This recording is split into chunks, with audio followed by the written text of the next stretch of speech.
लढण्यासाठी ते समर्थपणे संपूर्ण देशभर फिरतात. अखिल भारतीय काँग्रेस कमिटी मागासवर्गीय विभागाचे राष्ट्रीय अध्यक्ष आपल्या सर्वांच्या टाळ्यांच्या गजरात आमंत्रित करतो आदरणीय राजेंद्र पाल गौतम साहेबांना.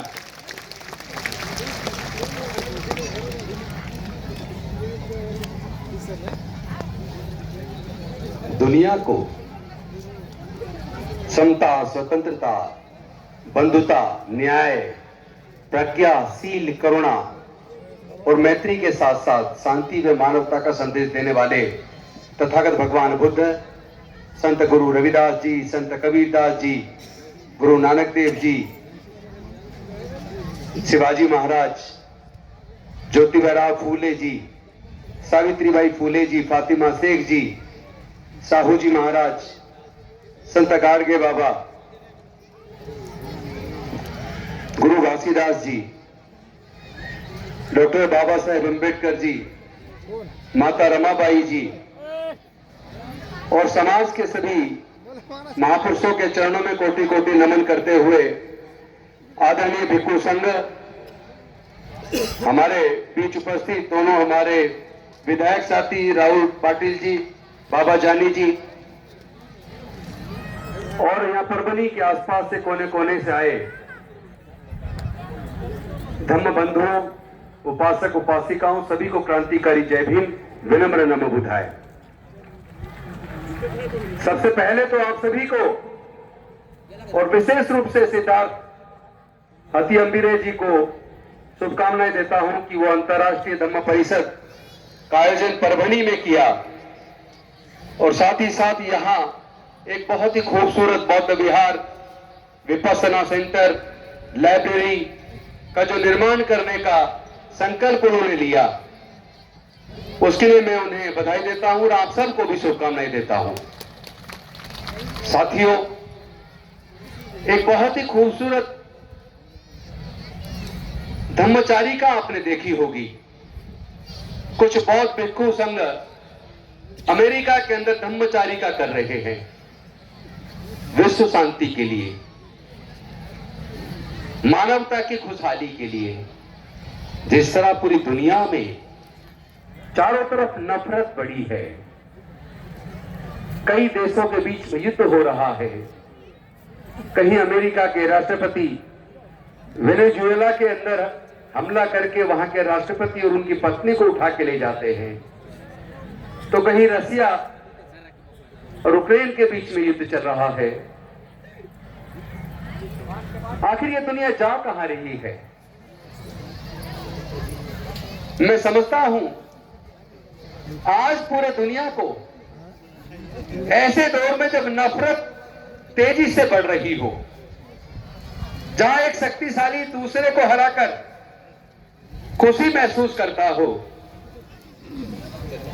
ऐसे समय में बुद्ध के धम्म की पूरी दुनिया को जरूरत है। पूरी दुनिया को अगर नफरत से मोहब्बत कोई सिखा सकता है, अशांति से शांति की ओर भी कोई ला सकता है, क्योंकि जहां अशांति होती है, जहां नफरत होती है, जहां गुस्सा होता है, जहां मारकाट होती है, जहां कट्टरपन होता है, जहां दूसरे की हकमारी होती है, वहां कभी तरक्की नहीं हो सकती। प्रगति और तरक्की वहां होगी जहां शांति होगी, और शांति कहां होगी? जहां बुद्ध के धम्म का लोग अपने आचरण में उतारेंगे। अभी जब भंते जी आ रहे थे, हम भंते जी के साथ साथ चल रहे थे, तो हमारी कई माताएं बहनें करुणावश उनके पैरों में पुष्प अर्पित कर रही थी, पैर छू रही थी। मैं पुष्प अर्पित करने को बुरा नहीं मानता, वो आपकी करुणा है, लेकिन आप अगर अंधविश्वास और पाखंडवाद की वजह से ऐसा करेंगे कि आप उनके पैर छूने से आपको कुछ मिलेगा, तो वही आप बुद्ध के धम्म के खिलाफ चले जाते हैं। अंधविश्वास और पाखंडवाद से कभी भी दुनिया का भला नहीं हो सकता, क्योंकि पूरी दुनिया में जब हम इतिहास को पढ़ते हैं तो हमें समझ आएगा कि कुदरत ने इंसान पैदा किया, लेकिन चालाक इंसानों ने जातियां पैदा की। अच्छे इंसानों ने धम्म दिया, बुरे इंसानों ने धम्म का अपने फायदे के लिए इस्तेमाल किया। आज जिस प्रकार हम देख रहे हैं, हमारे देश के अंदर भी अपनी राजनीति को चमकाने के लिए, अपनी राजनीति को सफल बनाने के लिए, सत्ता पे हमेशा के लिए बरकरार रहने के लिए कुछ लोग नफरत पैदा कर रहे हैं।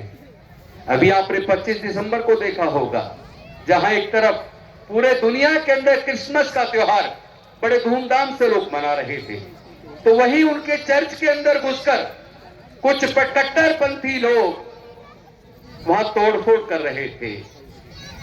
ये नफरत क्या भारत की पहचान कभी रही है?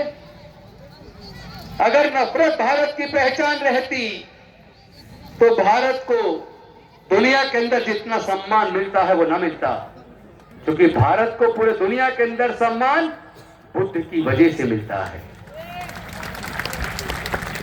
जब भारत के प्रधानमंत्री विदेश में जाते हैं तो वो भी वहां जाकर कहते हैं कि मैं बुद्ध के देश से आया हूं। अंबानी जी की पत्नी अमेरिका गई, उन्होंने भी कहा कि मैं बुद्ध के देश से आई हूं। तो बाहर जब पहचान बताते हो तो बुद्ध से बताते हो, लेकिन भारत में आके उसी बुद्ध की मूर्तियों को तोड़ते हो। उसी के बुद्ध के धम्म को भारत में वापस लाने वाले डॉक्टर बाबा साहब अम्बेडकर की मूर्ति को तोड़ते हो, उनकी फोटो को जलाते हो। अरे आप मूर्ति तोड़ सकते हो, फोटो को जला सकते हो, लेकिन बुद्ध के और डॉक्टर बाबा साहब अम्बेडकर के विचार को नहीं रोक सकते। दुनिया गवाह है कि पूरे दुनिया को तथागत बुद्ध ने शांति और मानवता का संदेश दिया।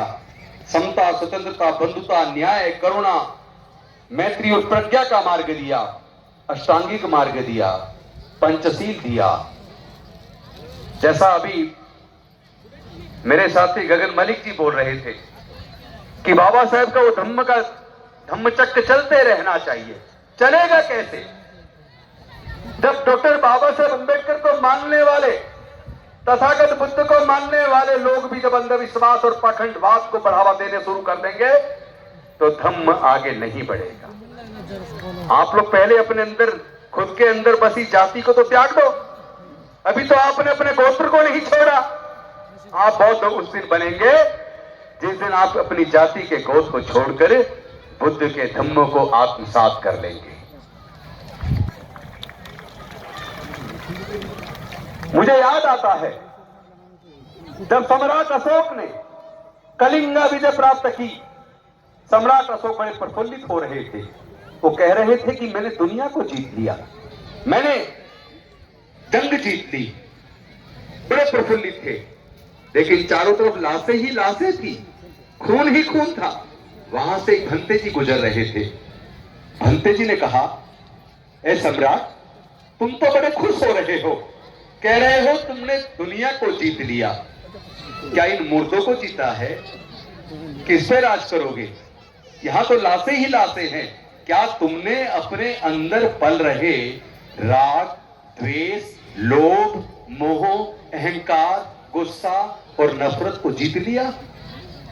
क्या तुम यहां जितनी लाशें हैं, क्या इनमें से एक को भी जिंदा कर सकते हो? इतना सुनते ही सम्राट अशोक को एहसास हुआ कि उन्होंने जीता नहीं है, वो हार गए हैं।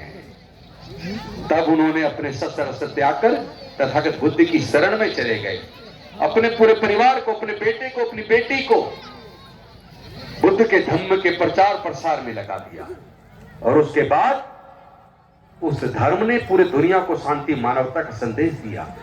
लेकिन जहां भी बुद्ध के धम्म के आचरण के खिलाफ काम हुआ, वो देश तबाह हो गए। आपको याद होगा जब अमेरिका और तालिबान के बीच युद्ध हुआ तो अफगानिस्तान के अंदर जो बुद्ध की बड़ी प्रतिमा थी, वो अफगानिस्तान के अंदर तालिबानियों उसको तोड़ा, लेकिन अफगानिस्तान तबाह हो गया। जिस जिस देश में कट्टरपन बढ़ा, चाहे वो सीरिया हो, लेबनान हो, इराक हो, वो सारे देश तबाह हुए।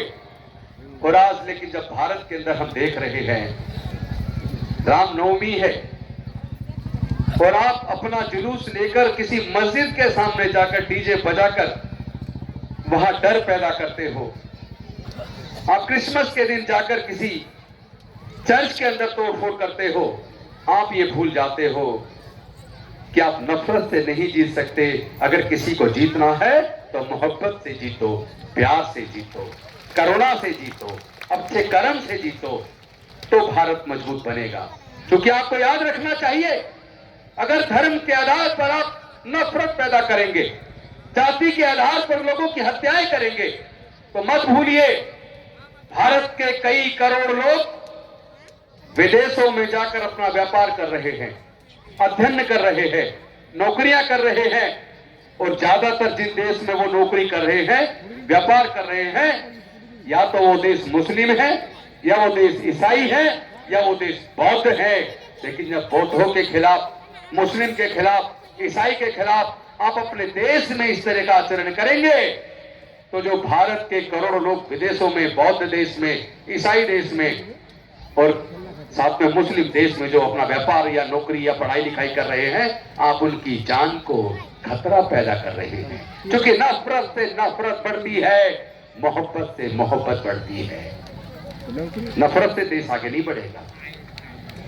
लेकिन आज जहां डॉक्टर बाबा साहेब अम्बेडकर जी ने हजारों साल की गुलामी हमारी तोड़ने के लिए अपने 5 में से 4 बच्चों को गंवा दिया, अपनी जवान 35-37 साल की उम्र में माता रमाबाई को गंवा दिया, अपना पूरा जीवन जलाकर हमारी हजारों साल की गुलामी को तोड़ कर गए, हमारे लिए पढ़ने का रास्ता बना कर गए, रिजर्वेशन के माध्यम से नौकरी का रास्ता बना कर गए, रिजर्वेशन के माध्यम से MP, MLA, मंत्री, मुख्यमंत्री, राष्ट्रपति, प्रधानमंत्री बनने का मार्ग बना कर गए। लेकिन हमारे चुने हुए लोगों ने समाज को धोखा दिया, वो समाज की आवाज नहीं बन पाए। वो संसद में तो जाते हैं, विधानसभा में तो जाते हैं, लेकिन समाज के दुख पर, समाज के मुद्दों पर बात नहीं करते। गुलाम हो गए हैं। गुलाम बनकर चाहे प्रधानमंत्री बन जाओ, गुलाम गुलाम होता है। गुलामी से कुछ होने वाला नहीं है। तथागत बुद्ध ने कहा है, हर चीज अनित्य है। जो भी दुनिया में आया है उसका जाना भी तय है। कोई कुर्सी परमानेंट नहीं है, चाहे वो राष्ट्रपति की हो, चाहे प्रधानमंत्री की हो, चाहे मुख्यमंत्री की हो, चाहे मंत्री की हो, चाहे विधायक की हो, चाहे सांसद की हो, एक न एक दिन तो जाती है। तो फिर उस कुर्सी के प्रति जिसको एक दिन जाना है, उसके प्रति इतनी गुलामी क्यों? उससे के प्रति इतना मोह क्यों? मोह आपको जब बुद्ध को पढ़ते हैं, तथागत बुद्ध ने 4 आर्य सत्य दिए। संसार में दुख है, दुख का कारण है, कारण का निवारण है, निवारण का उपाय है। संसार में दुख है। दुख किस कारण से होता है? दुख कितने प्रकार का है? बेसिकली दुख 2 प्रकार के होते हैं, एक शारीरिक दुख, एक मानसिक दुख। शारीरिक दुख, आपको चोट लग जाती है, आप बुखार हो जाता है, वो दवाई से ठीक हो जाता है। लेकिन मानसिक दुख किसी बाहर से नहीं आता। मानसिक दुख हमारे खुद के मन से पैदा होता है। वो राग से, द्वेष से, लोभ से, मोह से, अहंकार से, गुस्से से, नफरत से पैदा होता है, लालच से पैदा होता है। जब आप किसी के प्रति मोह पैदा हो जाए और जिससे मोह पैदा हो वो आपको ना मिले, तो आपके मन में दुख पैदा हो जाता है। आपका कोई साथी बहुत अमीर हो जाए तो आप सकारात्मक सोच अगर रखें तो आप खुश होंगे, मेरा साथी अमीर हो गया, कितना सुंदर मकान बनाया है, कितनी सुंदर गाड़ी है, भाई मेरा तो आज मन खुश हो गया। तो ये सकारात्मक सोच है, इससे खुशी पैदा होती है। लेकिन साथ में अगर नकारात्मक सोच है और आप सोचे कि ये मेरा साथी कितना अमीर हो गया, कितना आगे बढ़ गया, मैं पीछे रह गया, मैं तबाह हो गया, तो ये जो मन में दुख पैदा हुआ ये बाहर से नहीं आया, ये दुख खुद हमने अपने मन में अपनी नकारात्मक सोच से पाप किया। तो हमें पहले तो नकारात्मक सोच को त्यागना होगा और सकारात्मक सोच को अपनाना होगा। उसी के लिए दुख से मुक्ति का मार्ग तथागत बुद्ध ने दिया अष्टांगिक मार्ग, सम्यक कर्म, सम्यक वाणी, सम्यक आजीविका, सम्यक समाधि, सम्यक संकल्प, सम्यक व्यायाम, सम्यक दृष्टि, सम्यक आजीविका। आप अष्टांगिक मार्ग पर चलते हैं और साथ में पंचशील, 5 शीलों का पालन करते हैं। किसी की हत्या नहीं करते, किसी को नुकसान नहीं पहुंचाते, किसी की चीज नहीं छीनते, व्यभिचार नहीं करते, नशा नहीं करते, झूठ नहीं बोलते, चुगली नहीं करते, सबके प्रति अपने मन में करुणा का भाव रखते हो, मंगल भाव रखते हो, सबकी खुशहाली के बारे में सोचते हो, उसी क्षण आपके मन की उस सकारात्मकता की वजह से आपका मन पवित्र हो जाता है, आप खुशहाल हो जाते हैं, दुखों से मुक्त हो जाते हैं। ये तथागत बुद्ध ने पूरी दुनिया को दुख से मुक्ति का मार्ग दिया। तो हमें, अगर हम सच्चे अम्बेडकरवादी हैं, जो डॉक्टर बाबा साहब अम्बेडकर जी ने कहा था मी भारत बौद्ध में करी, तो ये संकल्प लीजिए, हम भारत को बौद्ध में करेंगे। लेकिन बौद्ध में करने का मतलब अंधविश्वास पाखंडवाद को पालना नहीं है। ऐसा ना हो कि बुद्ध के धर्म को मानते मानते हम भी अतिशय के शिकार हो जाएं, हम भी कट्टरपंथी हो जाएं। क्योंकि जो लोग कट्टरपन को अपना लेते हैं वो तबाह हो जाते हैं। पाकिस्तान ने कट्टरपन अपनाया, तख्ता पलट हुआ। अफगानिस्तान ने कट्टरपन अपनाया, तख्ता पलट हुआ। सीरिया ने कट्टरपन अपनाया, तख्ता पलट हुआ। नेपाल ने कट्टरपन अपनाया, तख्ता पलट हुआ। बांग्लादेश ने कट्टरपन अपनाया, तख्ता पलट हुआ। एक बौद्ध देश श्रीलंका भी कुछ समय के लिए कट्टरपन की तरफ चला तो वहां भी तख्ता पलट हुआ। इसी से सबक हमें भारत के लोगों को और भारत के नेताओं को भी लेना चाहिए कि हमें कट्टरपन नहीं अपनाना। हमें क्या अपनाना है? हमें बुद्ध का मार्ग, दया, ममता, करुणा का मार्ग अपनाना है, सबके प्रति मंगल भाव रखना है, अपने मन में ध्यान रखना। जब आप किसी को जीतने के लिए ज्यादा ताकत का इस्तेमाल करते हैं, अपनी ताकत, अपना दिमाग सब कुछ इसी चीज पे लगा देते हैं कि मुझे उसको हराना है, तो आप ये भूल जाते हैं जितना समय आपने दूसरे को हराने पे व्यतीत किया, जितना समय और दिमाग आपने दूसरे को हराने पर लगाया, उतना दिमाग और उतना सामर्थ्य, उतना धन अगर आपने दूसरों के कल्याण पे लगाया होता तो तुम्हारा भी कल्याण हुआ होता। इसी से भारत बुद्ध के मार्ग पर चलकर दुनिया में विश्व गुरु बन सकता है।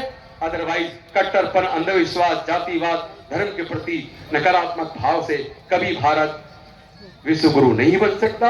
अगर विश्व गुरु भारत को बनना है तो जिस प्रकार सम्राट अशोक के टाइम पर पूरा भारत बौद्ध में था, उसी प्रकार बौद्ध में भारत ही विश्व गुरु बन सकता है। इन्हीं शब्दों के साथ आज की इस इंटरनेशनल बुद्धिस्ट परिषद के अंदर मैं आप सबको आभार व्यक्त करता हूं, आदरणीय भंते जी को नमन करता हूं और अपने सिद्धार्थ अतियम्बेरे जी को मैं बधाई देता हूं इतना सुंदर आयोजन करने के लिए, और साथ में मैं शुभकामनाएं देता हूं कि आने वाले समय में इसी स्थान पर बहुत सुंदर बौद्ध विहार बनेगा, विपස්සना सेंटर बनेगा। लोग अपने मन में शांति के लिए यहाँ आकर 10 दिन की विपස්සना करेंगे।